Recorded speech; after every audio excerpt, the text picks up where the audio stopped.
The Many Lies Told About Michael Jackson by Maddie Bowles. Recently, with the release of multiple pictures from the Epstein files, Michael Jackson This this it looks so bad, but it was literally like nothing had to do with him. Like it was about like real estate and stuff like that. I'm pretty sure. was included in the documents. In response They're always trying to frame him, bro. to this, I saw a viral tweet that said, "Gonna say it again, no celebrity has been a bigger victim of misinformation than 100%. Michael Jackson." And it was targeted too. It's on purpose. Like it's on purpose.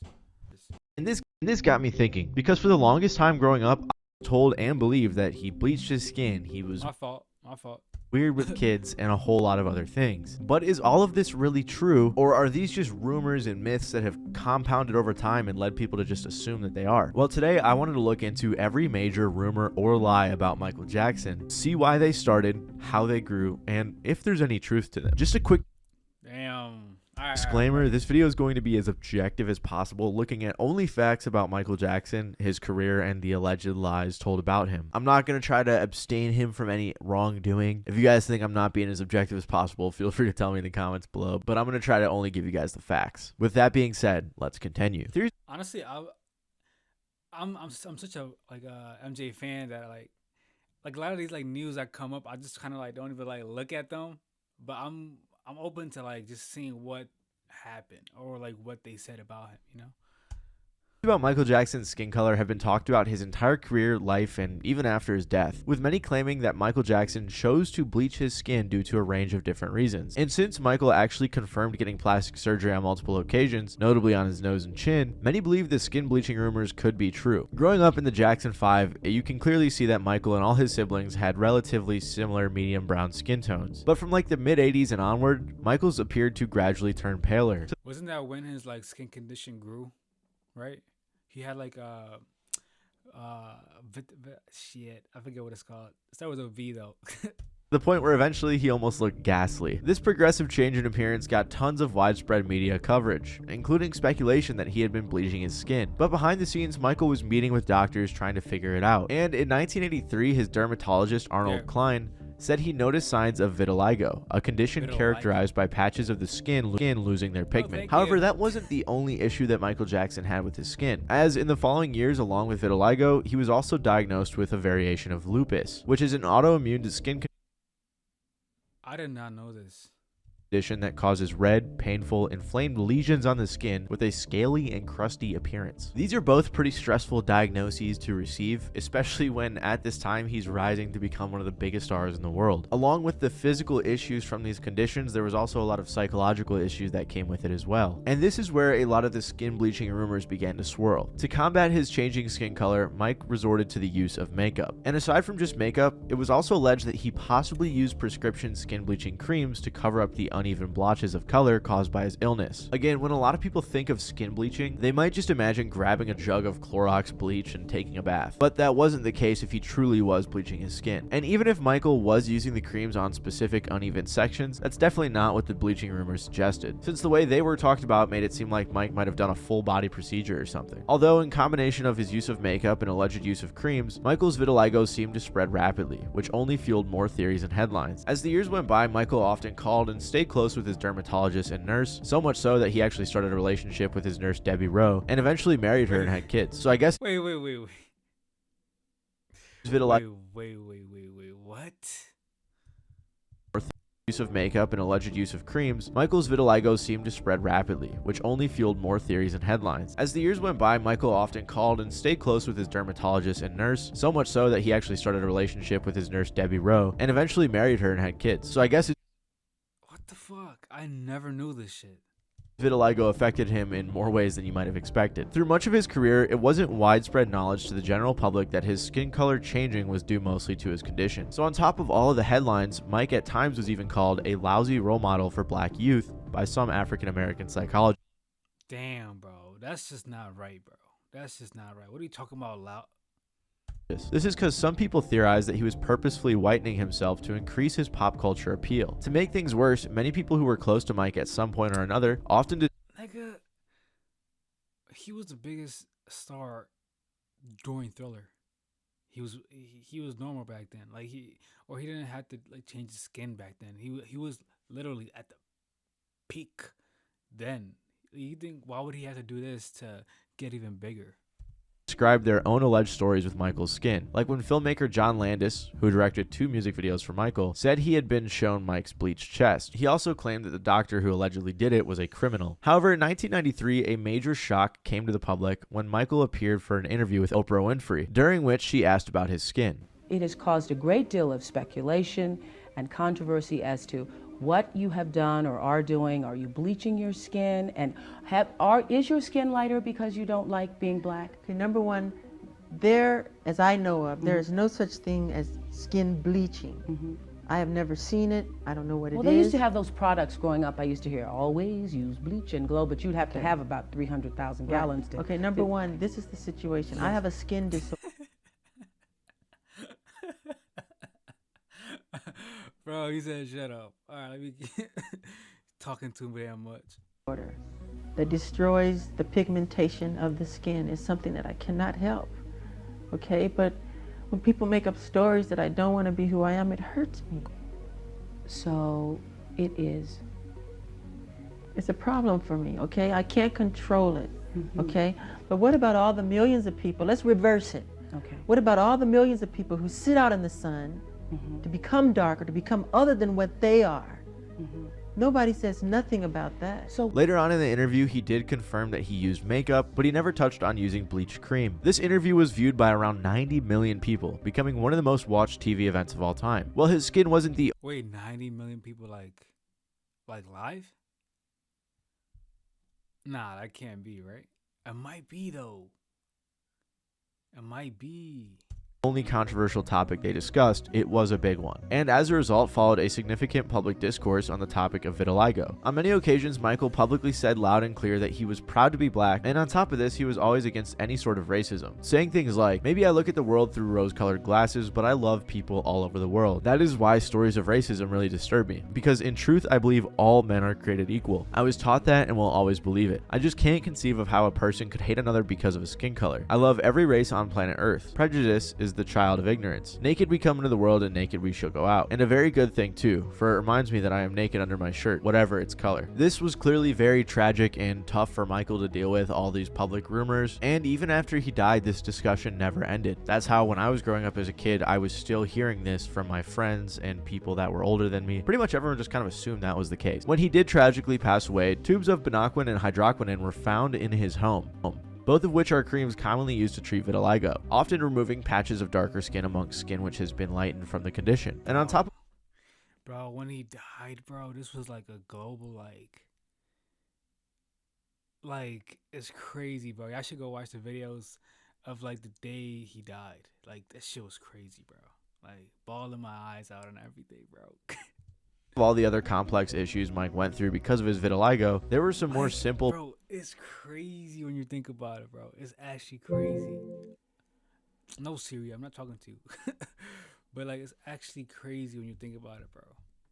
Simple but just as frustrating ones as well, like severely increased sun sensitivity to depigmented skin, which can lead to a much higher risk in getting skin cancer. Many claim that the reason Mike often wore long sleeves and pants was to combat and hide his condition. And later in his autopsy, it was officially confirmed that he did have vitiligo. So while there may be a bunch of rumors saying this, that, or the third, Michael's skin was the way it was because of his condition, and he definitely wasn't pouring Clorox bleach all over himself to lighten his skin. But when it comes to rumors about his body, his skin was not the only thing people talked about.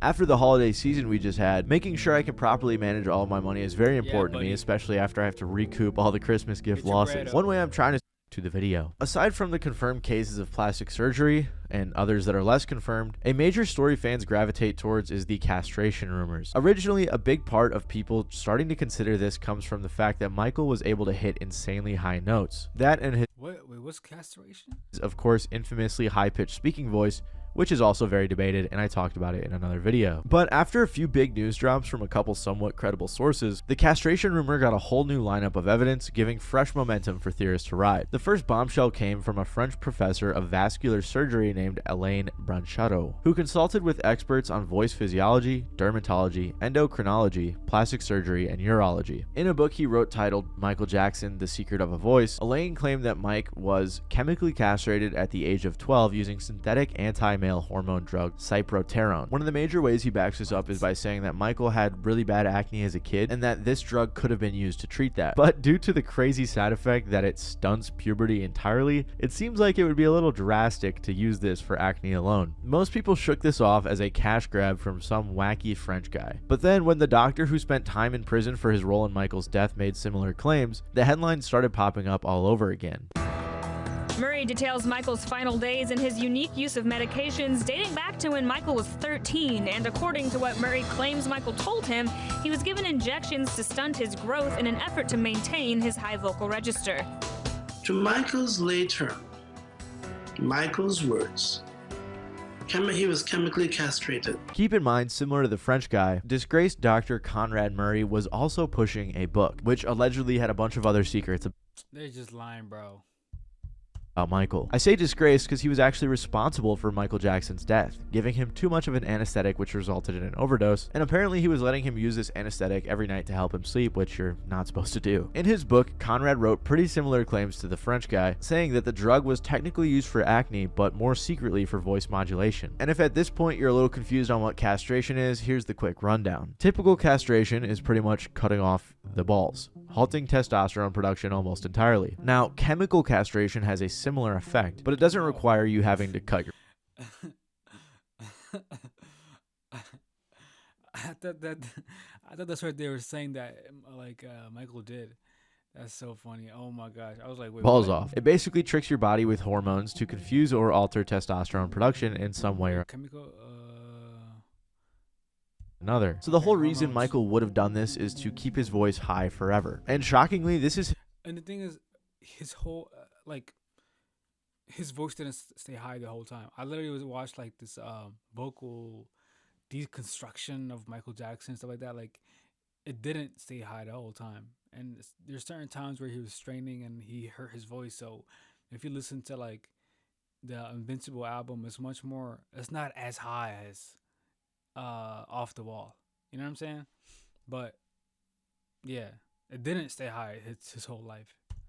historically been an It odd didn't go low, but it wasn't that like a high, extremely high like pitched voice.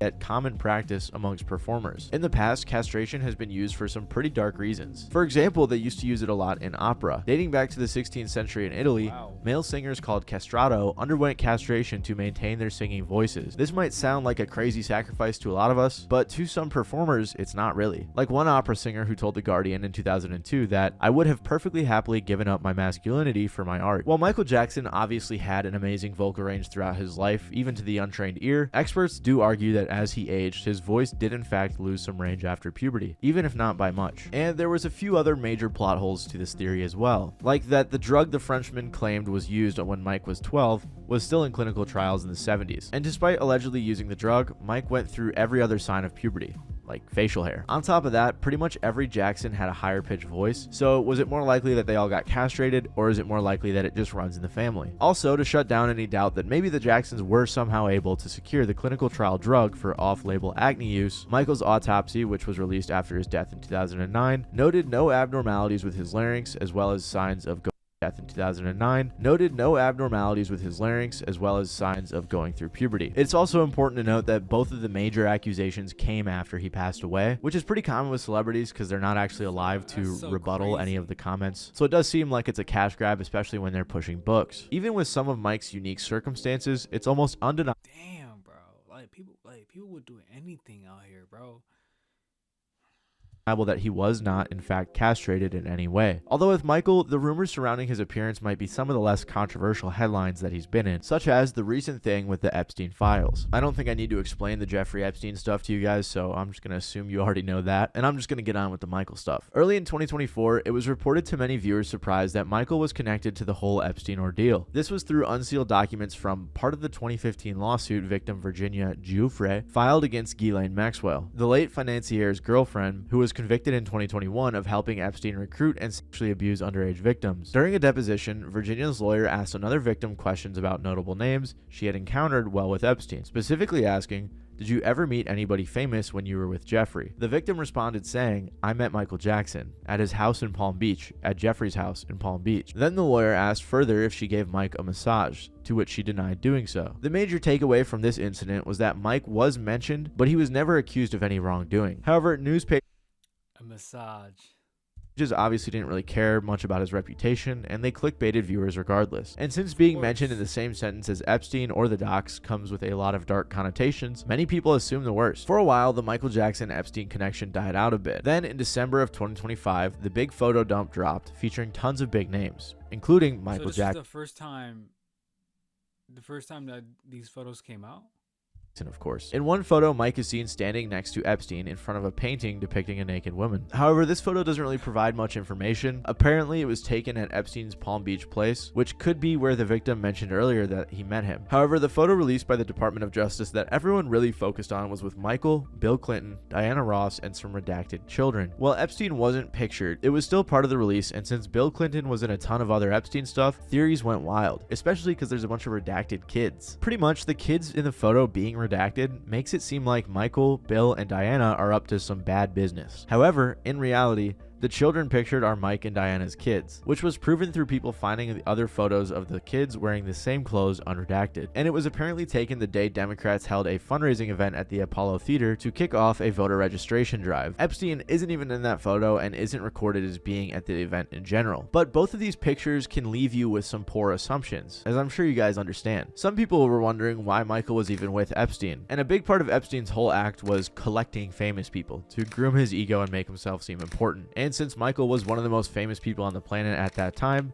it makes sense, with some stories claiming a potential single meeting between the two was about financial advice. Another reason these photos were released, specifically the one with the kids, is because the Department of Justice was ordered to release Epstein-related non-classified documents. So it doesn't mean that these are some deep, crazy secret photos that were hidden in a vault. Instead, it seems like Michael and Epstein being pictured together is pretty much a famous person coincidence, and headlines about it are clickbait. A trend which has obviously attacked Michael's infamous career and legacy for years, when he was alive and even after he passed. However, a big part of the reason why Michael Jackson being with Epstein was so believable to so many people was because of some of Michael Jackson's past accusations. One of the most well-known rumors about Michael Jackson revolves around his PDF file allegation. However, as widespread as the rumors are, not many people know the true story about how everything went down. For context, a lot of the info that people are aware of came from accusers on HBO's Leaving Neverland documentary. So again, a lot of that stuff is alleged, and the Jackson estate has denied it. It all dates back though to documentary. So again, this is how it all started. A lot of the info that people are aware of came from accusers on HBO's Leaving Neverland documentary. So again, a lot of that stuff is alleged, and the Jackson estate has denied it. It all dates back though to 1986, when Michael met James Safechuck on set for a Pepsi ad. James at the time was a young kid. After the ad began airing, Mike befriended James and his family, giving him gifts and even flying the family out on vacations. It was at one particular vacation to Hawaii where Michael apparently first asked James to sleep in bed with him. Then some years later in 1993, the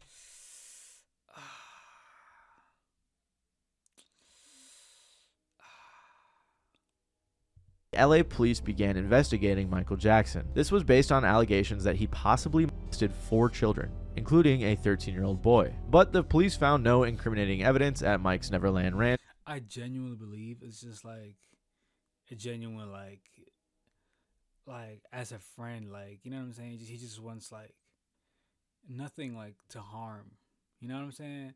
But it just to the outside world, it looks like it's just so bad. You know, it looks so like, what the fuck? Like, why would you do that? But it's like, you just can't understand, bro. He missed his whole fucking childhood. You know what I'm saying?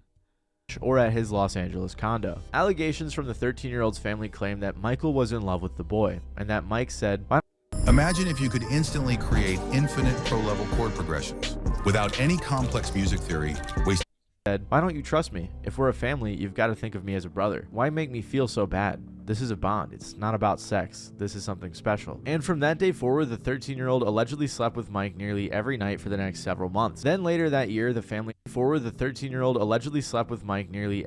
Wait, why don't you trust me for like family? You've got to think of me as a brother. Every night for the next several months. Then later that year, the family attempted to sue Michael, alleging that he had repeatedly committed sexual battery on their son. However, Michael's legal team denied these allegations, claiming the suit was part of an effort to extort him for around $20 million.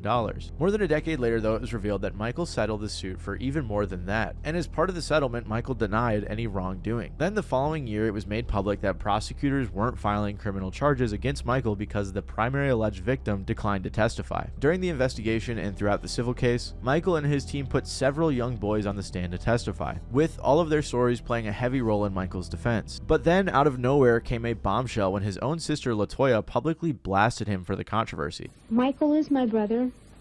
I love him a great deal, but I cannot and I will not be a silent collaborator of his crimes against small innocent children. And that What? if I remain silent, then that means that I feel the guilt and the humiliation that these children are feeling, and I think it's very wrong.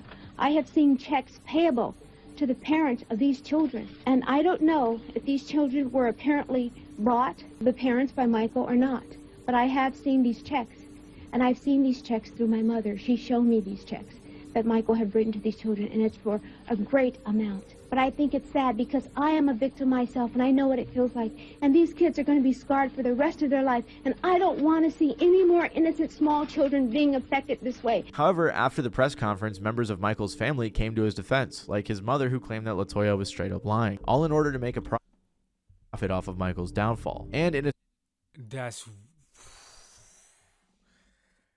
Bro, this is getting crazy. strange twist, in 2011, LaToya retracted her allegations in an autobiography, claiming that her abusive husband at the time forced her to say that. For a few years after this scandal, What do you mean? What does that even mean? How is that related? autobiography, claiming that her abusive husband at the time forced her to say that. For a few years after this scandal in the mid-90s, it seemed like things were going to go back to normal for Michael. But then in 2003, the Living with Michael Jackson documentary aired, which was packed full of even more similar allegations to the first one. Again, after the documentary aired, Michael issued a statement saying he was devastated by his portrayal and denied any wrongdoing. And then Jacko's gone wacko. because of this, another criminal investigation was started. Eventually, because of this, Michael was booked on child molestation charges, and Neverland Ranch was raided again. Soon after this, Michael was indicted on 10 criminal counts. But since courts are pretty slow, Michael's trial didn't start till 2005. This time, it was the child featured in Living with Michael Jackson that was the primary accuser. And again, Mike had his own lineup of kids testify in his defense, notably including Macaulay Culkin, who Mike had a close personal relationship with. The focus instead was on the defense's first celebrity witness, the actor Macaulay Culkin. The prosecution had suggested that in the early 1990s, he was one of a number of young boys who had been abused by Jackson. Macaulay Culkin devastated and shook the foundation of the prosecution's pattern evidence against Michael Jackson. If the jury believes Culkin, it will be a significant boost for the defense. In this trial, there was a ton of really dark and disturbing allegations made against Michael Jackson. And even if he didn't do any of them, this would permanently ruin his reputation. What makes things worse about this whole trial is that years later, multiple kids came out and said they lied during their testimony or while speaking to prosecutors. Some lied in defense of Mike and some lied against, which in combination with other victims coming forward makes the whole situation really murky. Nonetheless, though, Michael was technically fully acquitted of all charges in 2005. And within months of the trial, one of the victims' mothers was charged with fraud and perjury related to statements made at the trial, which is another point of contention in the what is and what isn't true of all of this. As more time passed, more posthumous lawsuits aimed towards the Jackson estate, alleging similar crimes as before came out, which again, I don't know if I've said it enough, this whole thing was very confusing, and that's why the public doesn't fully understand it, because it's hard for the people involved to even understand it, especially since one of the victims who was part of the new suit was one of the kids that retracted his statement years earlier, claiming he lied on Damn, bro, look at him, bro. They just They're just using him, bro. Like, absolutely beating the shit out of him, bro. Since these victims waited so long, though, the judge wiped out their suits. And in 2019, when the earlier mentioned Leaving Neverland documentary dropped, more lawsuits came, but this time from Michael's estate towards HBO. Overall, this entire thing is very messy and very... But he didn't mention the fact that, like, why, like, a deeper reasons of, like, why the allegations started and stuff like that. A lot of it probably has to do with, like, Sony and, like, you know what I'm saying? Like, I don't want to go too deep into it because I don't know fully either. But just if you know, just let me know in the comments. But I'm pretty sure it has to do with like Sony and like Mike not having like he wanted like to separate and buy like half of like the Beatles or something like that. I don't know, but it has to do some shit with that. But he didn't mention that. I wish he would have like talked about that. Very confusing on both sides. Obviously, Michael did have some undeniably weird behavior with children, and people arguing in his favor tend to say it's because he had a weird childhood and he was a little mentally not right, but he never meant anything bad by it. On the flip side, lots of people lied in the trial, some against him and some for him. And fans of Michael Jackson tend to assume that the reason so many people were lying was so that they could extort him for money. And since it worked with the first people who did it, that opened the door for everyone else to try and do it as well. However, if we're only talking facts here, Michael Jackson was never convicted of anything. But at the end of the day, this is probably the main rumor or allegation that we will never know the actual truth about. He definitely had some weird behavior, but is that enough to technically say that he was actually a terrible person and did all of these horrible things? I don't think we could ever fully know for sure if that's true. I've talked about other theories in regards to Michael Jackson before on this channel, but one that actually might be true is the fact that he lied about his voice being so high, actually having a deeper natural speaking voice. And if you want to learn more about this, make sure to click. Damn, I'm not gonna lie. I should probably watch this. Damn. Okay, I'm gonna watch this next probably. But yeah, let me know in the comments below what y'all think, and I'll see y'all next time.